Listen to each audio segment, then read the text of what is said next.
What do you think happens to you when you die?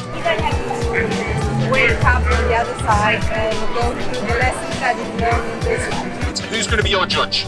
Myself. You're going to judge yourself? Yeah.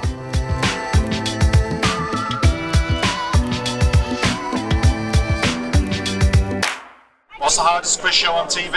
I don't know, I think Chase. The Chase? Alright. Well, every time I watch The Chase, I've noticed that they answer all these questions, they get towards the end, and they never seem to win the bit at the end. Have you noticed that? Yes. My colleague here says we can win some money. There's a cost of living crisis, so we're not doing 5, we'll do 10. Okay? So, like all game shows, we've got an audience. We've got a contestant, her name is Alex. Host, Damian, we got some prize money. Now the good thing is you can still win this regardless of how you do. But the game is called Are You a Good Person? We're a Christian organisation. We come from a church just down there called TCM. Do you go to church? I do, yeah. You do? You're going to be a tough customer for me then. Let's find out. So ease you in gently then. What do you think happens to you when you die? Wake up on the other side and go through the lessons that you've learned in this life. Okay, so someone walks you through whether you've done well or not? Correct. Okay, how do you think you're going to do? Do you think you'll pass? Yes, I do, because I know that every decision I take and everything that is in front of me has already been decided, and I'm on the path which leads me to the higher self, which is the low. All right, okay then. Try and imagine you're in a courtroom, Yep. and who's going to be your judge? Myself. You're going to judge yourself? Yes, my consciousness is going to judge myself. Well, then you're definitely going to heaven because you're just going to say, well, forget it. I'm the judge, so I'm going to do it. No, you have no stand because your consciousness know exactly whether you've done good or bad in any situation. Okay. You can't actually dispute anything. You're just going to have to go ahead with everything you've done. Your mind will not come into any decision whether you've done good or bad. It's your consciousness is going to decide for you. The only problem with that, Alex, is that because you've decided that you're God, your level of good is this, whereas these people here might think good is this. And, there's no sort of standard to that. God is within us. God is everywhere. God is us. God is everywhere for sure. But this is what the Bible teaches, that everybody here at some point will die, and we're going to be in that courtroom, and God is going to be our judge. But he's got to base it on a law that works for everybody. Do you know which law he uses? Yes, love. No, he doesn't base it on love. No, he bases it on something called the 10 Commandments. Have you ever heard of them? Yes, I do. Can you name one of them? Yes. Do not kill, do not lie, do not... Okay, that's 2. Yeah, do not do harm, or do not... Oh no, the man's filming me. Sorry. Putting me under pressure. Okay, I'll tell you what, let's go with one of them. You said, don't lie. Have you ever lied? I try not to, but if it's absolutely necessary for the good of the other person, then I have to say a small lie or just hide it in an easier way for the other person. And how many of them have you done? Not many in my life, because I'm quite a forward person. I tend to speak exactly what. Is that your husband? Yes. How many lies has she told? Lots. Lots for anybody who couldn't hear that. Okay, so what do we call someone who's lied? A liar. Right, okay. That's one law broken. Have you ever stolen anything?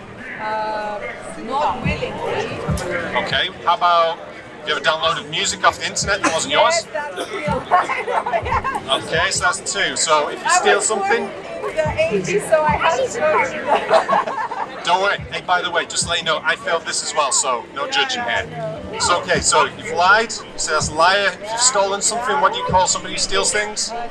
Yeah, so lying thief. Right. So if God is your judge, is he going to say you're innocent or guilty? Guilty, and what's he going to do with guilty people? Well, in my opinion or in your opinion? No, in God's opinion from the Bible, not my opinion. He's gonna punish them. And what is that punishment?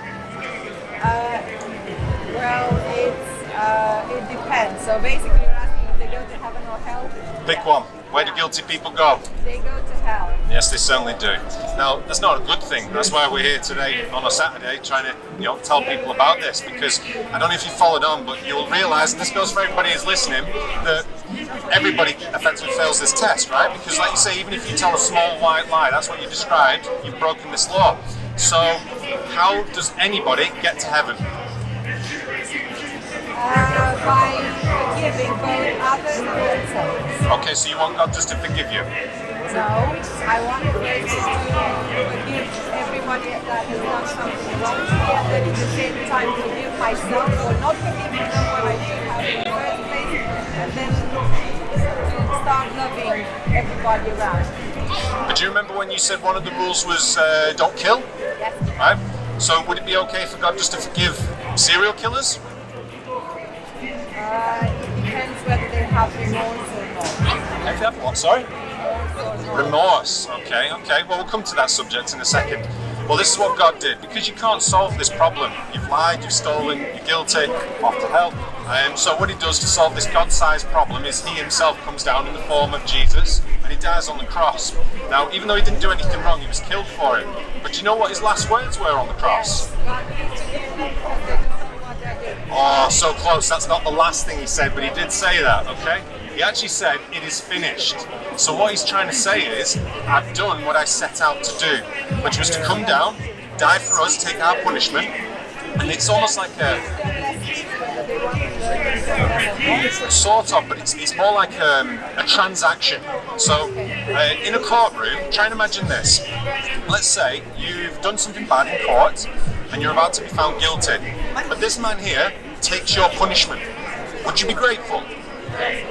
Well, that's what Jesus did for us. He took our punishment. So even though you've lied and stolen, he's already took that punishment. So therefore, if you repent, which means to not only be sorry about what you did, don't just beg for forgiveness, but also turn away from doing these things, but also believe that Jesus Christ did exist and did die and rose again, that is how you get that salvation. That is how you get to heaven. So the idea is God has done this for you, even though you don't deserve it. It's kind of the same reason why we're saying that if you can prove to me you're a good person, which you can't, you get this money. But the difference is you still get this money in the same way as Jesus still died. He still died for you. You can accept this gift if you want it, but it's up to you. Does that make sense? So is there any reason why you wouldn't trust Jesus rather than just trust yourself? Okay. This church you go to, what kind of church is it? Okay. Well, I do appreciate your time for coming here today. Everybody give Alex a hand. Everybody still here?